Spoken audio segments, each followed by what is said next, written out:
The following story is inspired by a submission from Colin. It was a cool autumn evening in 1956. John, a middle-aged father, was sitting in the living room on his favorite brand new leather chair, reading the newspaper. As he finished a section, he handed it to his 7-year-old daughter, sitting on the ground near him, who was cutting out paper dolls. The peace and quiet was interrupted by the doorbell. Who could that be at such a late hour? John wondered. He opened the door to find a handsome young man in a suit, carrying a briefcase and smiling widely. "Good evening. I hate to bother you at such an odd hour," the man said, his voice warm and inviting. "But my car doesn't seem to be in working order, and I was wondering if I could borrow your phone to call for assistance." John scanned the stranger up and down. "And what brings you to our neighborhood?" "Oh, pardon my manners." The stranger handed him a business card that said "Family First" in big letters. "The name's Robert. I sell life insurance."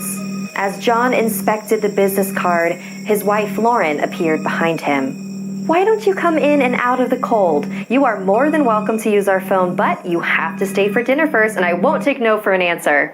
She motioned for Robert to come inside while John stared daggers at her.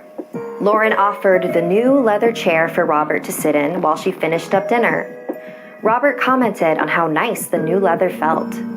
He then proceeded to explain the types of policies he sold and how they're ideal for families.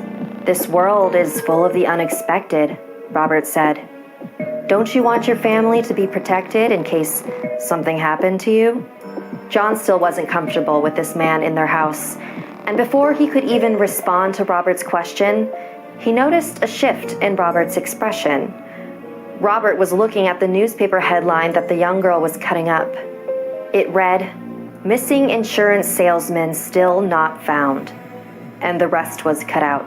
John looked back at Robert, whose once confident posture had devolved into trembling nervousness. "You know, I should probably get out of your hair," Robert said as he stood up to leave. "I'm gonna get going." "What about the phone?" John said bitingly. Just then, Lauren burst through the room to announce that dinner was ready. Robert continued to politely decline, but Lauren sat him down at the dinner table with the rest of the family. Realizing he didn't have much choice, Robert began to dive into the roast placed in front of him. And it was delicious, so tender and juicy, unlike anything he'd ever had. He washed it down with a swig of red wine and gave his compliments to the chef. As he put the drink back down, he saw that the girl was staring at him. Her lips were now turned upright into a mischievous smile. She covered her mouth, suppressing her giggles. Robert wondered what it was that she found so funny. Then his vision began to blur. His hearing began to fade in and out. He could faintly make out John and Lauren's hushed voices. "I'm sorry I didn't consult you first, John, but you know how much I love salesmen. The young and ambitious ones are always the tastiest." "It's okay, dear. It worked out anyway. I think he was beginning to catch on to us." In his state of increasing confusion, Robert made a realization.